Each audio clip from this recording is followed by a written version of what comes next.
Hello guys, welcome to my channel Honey Bunny blog. मुझे बहुत proud feel हो रहा है कि मैं यहाँ पे बैठ के आपको अपना इंट्रोडक्शन दे रही हूँ। आपका ज़्यादा टाइम नहीं लूँगी मैं जयपुर के एक छोटे से टाउन जोंग से बिलोंग करती हूँ और मेरा नाम अंकिता एचरा है। काफ़ी टाइम से मेरे दिल या कहूँ कि मेरे दिमाग में या मेरे जहन में एक बात थी। एक क्या, बातें तो बहुत सारी है, लेकिन आज सिर्फ एक पे ही बात करेंगे और वो है बेटी। अगर मेरा वीडियो पसंद आए तो इसे लाइक करना और मेरे चैनल को सब्सक्राइब करना मत भूलना। वीडियो एंड तक, बात को समझने के लिए वीडियो एंड तक ज़रूर देखना। समझ गए? तो चलो वीडियो स्टार्ट करते हैं। आज का मेरा वीडियो है और जो टॉपिक मैंने लिया है वो है बेटी। क्योंकि मैं पहले खुद एक बेटी हूँ, तो मैंने सोचा बेटी पे ही वीडियो बनाया जाए, बेटी पे ब्लॉग बनाया जाए। बेटी, बेटी का नाम सुनते ही अपने चेहरे पे एक मुस्कान आ जाती है, एक स्माइल आ जाती है कि हाँ बेटी। क्योंकि बेटी हर घर की शान भी होती है और बेटी हर घर की जान भी होती है। क्योंकि वो कहते हैं ना, ज़रूरी नहीं कि घर चिरागों से ही जलते हो, क्योंकि बेटियां भी, क्योंकि रोशनी भी घरों में उजाला करती है, यानी कि बेटियां भी घर में उजाला करती है। बेटी होती है, पलती है, बढ़ती है, उसी घर में फलती है, फूलती है और एक दिन उसकी शादी कर दी जाती है। मैं उस माँ बाप से पूछना चाहूँगी, क्या बेटी माँ बाप के लिए इतनी पराई होती है, या माँ बाप बेटी के लिए इतने पराए होते हैं कि 20-21 साल तक जिसे अपने सीने से लगा कर रखा, उसे एक दिन अजनबी के हाथों में उसकी ज़िंदगी की डोर थमा दी जाती है। क्यों? ये जो दुनिया का नियम चला आ रहा है, ये ज़रूरी है कि हम ये नियम अपनाएं। हाँ, अपनाते हैं और अपनाना भी पड़ेगा। लेकिन मेरा सवाल है उस माँ बाप से, क्या बीतती होगी उन माँ बाप पर जिसने अपने कलेजे के टुकड़े को 21 साल पाला पोसा बड़ा किया और एक दिन बिना सोचे समझे उसे पराया कर दिया, एक अजनबी के हाथों में उसे सौंप दिया। ये पता नहीं है कि वो अजनबी उसके लायक है भी या नहीं। हाँ, वैसे आजकल सब पता करते हैं कि कैसा है लड़का, लेकिन फिर भी हम इंसान के अंदर जाके नहीं देखते ना, उसकी फितरत का हमें नहीं पता चलता। हमें तो वही पता चलता है जो हम लोग सामने देखते हैं, पराया कर देते हैं उसे। वो लायक है नहीं है, ये हमें नहीं, माँ बाप को नहीं पता होता। दुनिया यही बोलते हैं कि दुनिया का दस्तूर है और पीढ़ियों से परंपरा चली आ रही है कि बेटी को तो एक दिन जाना ही है, ये घर छोड़कर बेटी को एक दिन जाना ही है। क्योंकि बेटी क्या होती है? पराया धन। मत समझो भाई पराया धन। क्यों समझते हैं पराया धन? क्योंकि घर में अगर बेटा है तो उसे लोग कहेंगे ये हमारी संपत्ति है, हमारे वंश को आगे लेके जाएगा। और बेटी है, जिम्मेदारी है, पढ़ाना है, लिखाना है, शादी करना है, हम अपनी जिम्मेदारियों से मुक्त। तो मैं ये कहना चाह रही हूँ कि अपनी जिम्मेदारी, जो बेटी है उसे अपनी जिम्मेदारी मत समझो, उसे भी अपनी संपत्ति समझो। फिर देखो बेटियां बेटों से आगे जाएगी। हाँ, आजकल अपना समाज और अपनी सोसाइटी बहुत बदल गई है, लेकिन फिर भी कुछ ऐसे लोग हैं जो बेटियों की चाह ही नहीं रखते। उन्हें सिर्फ और सिर्फ बेटे ही चाहिए। अगर फर्स्ट बच्चा बेटा हो गया तो उन्हें सेकंड भी बेटा ही चाहिए, बेटी नहीं चाहिए उन्हें। अभी भी है अपनी सोसाइटी में ऐसे असामाजिक तत्व।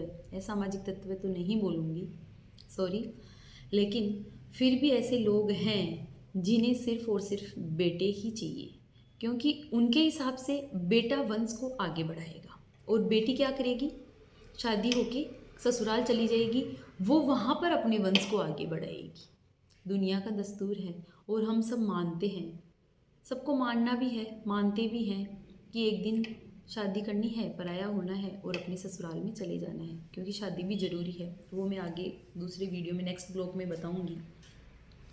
मैंने जब अजनबी की बात कही, वो भी आजकल अजनबी रहा नहीं, क्योंकि लव मैरिज एंड ऑल वो अपन नेक्स्ट वीडियो में बात करेंगे। अपना जो फोकस है अभी वो इसी पे अपन फोकस करते हैं। बेटियों को संजोया भी जाता है, हीरे की तरह रखा जाता है। हीरा, हीरे से एक बात याद आई। हीरा जो होता है उसे जौहरी रेशम के कपड़े में लपेट के अपनी तिजोरी में रखता है। क्यों? क्योंकि अगर उसे खरोच आई तो उसकी कीमत कम हो जाएगी। सेम बेटियां भी ऐसे ही है।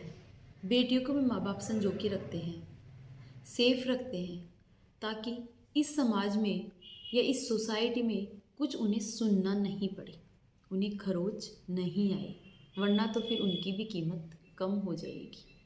मैं ये ऐसे नहीं बोल रही हूँ, क्योंकि अगर समाज में अगर पेरेंट्स सोचते भी और अपन सब सोचते हैं कि अगर मान लो कि कुछ ऊंच नीच हो गई या कुछ हो गया तो अपना समाज में, अपनी सोसाइटी में मुंह काला हो जाएगा, लोग हमें जीने नहीं देंगे कि अरे ये क्या हो गया, फलाने ठिकाने की बेटी है, उसने ऐसा कर दिया।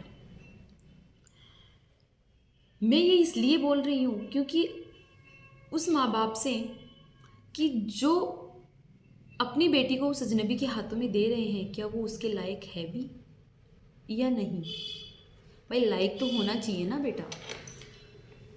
ऐसी बात नहीं है कि सभी लड़के बुरे होते हैं या सभी बेटे बुरे होते हैं, नहीं, हर तरह के लोग होते हैं। समाज में अच्छे लोग हैं तो समाज में बुरे लोग भी हैं। भाई वही बात है, अगर भगवान है तो दानव भी है। तो अच्छे लोग हैं, पॉजिटिव है एनर्जी है, तो नेगेटिव एनर्जी भी है। समाज में हर तरह के लोग होते हैं।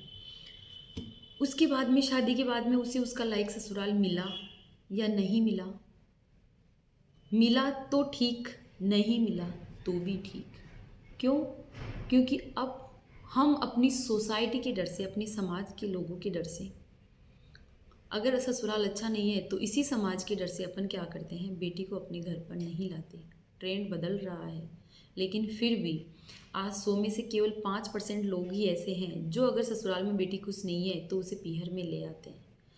95% लोग आज भी बेटी को अपने ससुराल में ही रखते हैं कि नहीं बेटा, वहाँ पे डोली गई है तो वहाँ से अब आरती ही आएगी, चाहे वो लोग उसके लायक हो या नहीं हो, कोई फ़र्क नहीं पड़ता।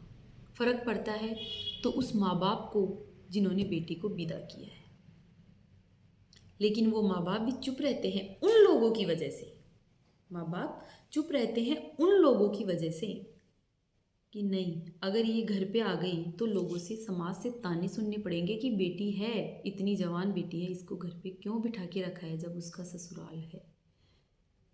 कई बहू बन जाती है बेटी से, फिर वो दहेज के लिए, घरेलू हिंसा के चलते जला दिए जाते हैं, मर जाती है, खुद सुसाइड कर ली जाती है या ससुराल वालों द्वारा मार दी जाती है। केस चले जाते हैं, बहुत लंबे लंबे चलते हैं, किसी को कोई मतलब नहीं होता, कोई मतलब नहीं है इस समाज को, इस सोसाइटी को, किसी से कोई मतलब नहीं है, कोई लेना देना नहीं है। केवल और केवल अगर बीतती है, गुजरती है तो उस माँ बाप पे ही बीतती है, उसी माँ बाप पे गुजरती है जिसने अपनी बेटी को विदा किया था, ये आशीर्वाद देके कि हमेशा अपने ससुराल में खुश रहना, और हाथ जोड़ के विनती की थी उन ससुराल वालों से कि मेरी बेटी को खुश रखना, क्योंकि हमने आपकी खुशी के लिए सब किया, आपकी खुशी के लिए आपने जो मांगा वो हमने दिया, जो बोला हमने वो किया।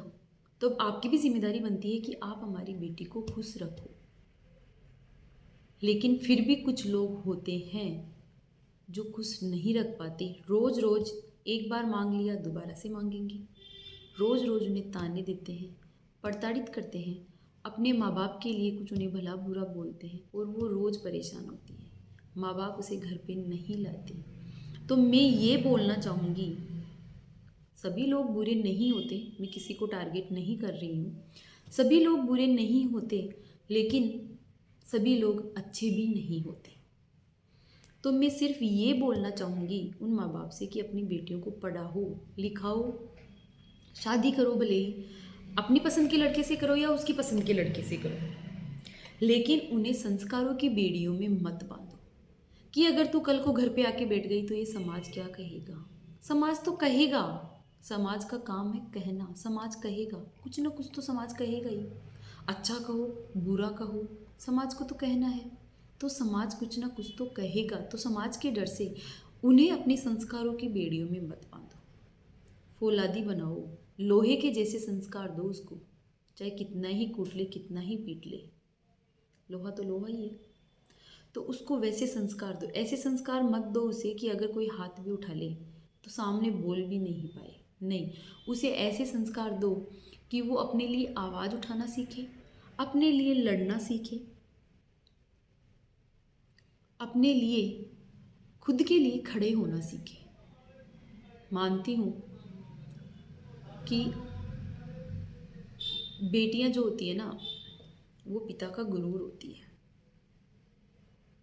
एक बाप कभी बोलेगा नहीं ये बात, लेकिन बेटी जो होती है वो पिता का गुरूर होती है, और बेटे जो होते हैं वो माँ की जान होती है। लेकिन वो गुरूर तब टूट जाता है, वो मैं नेक्स्ट वीडियो में बताऊंगी कि वो गुरूर कब टूटता है। लेकिन उसी गुरूर पे एक आँच भी आती है जब उसकी बेटी ससुराल में प्रताड़ित होती है। बहुत सारे लोग हैं जो बेटी करना ही नहीं चाहते, 3-4 बेटियां हो गई फिर भी उस औरत को बोलते रहते हैं बेटा करो, बेटा करो, बेटा करो। क्यों भाई, इतना ज़रूरी है क्या बेटा? उन लोगों से जाके ये पूछो कि बेटा इतना ज़रूरी है क्या? नहीं है बेटा इतना ज़रूरी। उस औरत की कंडीशन देखो आप, वो मशीन नहीं है, वो भी एक इंसान है, उसके बारे में भी सोचो आप लोग।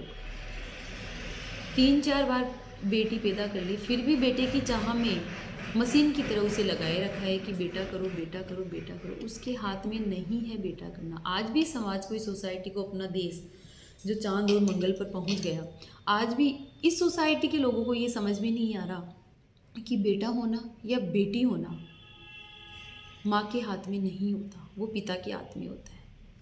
कितना भी समझा लो, डॉक्टर के पास में चले जाओ, लेकिन अपने ईगो के चलते वो लोग समझना ही नहीं चाहते कि बेटा और बेटी होना एक माँ के हाथ में नहीं, एक स्त्री के हाथ में नहीं, एक पुरुष के हाथ में होता है। वो लोग इस बात को समझना ही नहीं चाहते, और जिस दिन इस बात को सारा समाज समझ जाएगा ना, अपना समाज सुधर जाएगा।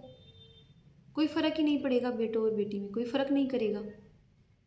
बेटा और बेटी में जो ये लोग फ़र्क कर रहे हैं ना, बहुत गलत कर रहे हैं। बात तो बराबरी की करते हैं कि बेटा और बेटियां बराबर होती हैं, लेकिन फ़र्क हर घर में होता है।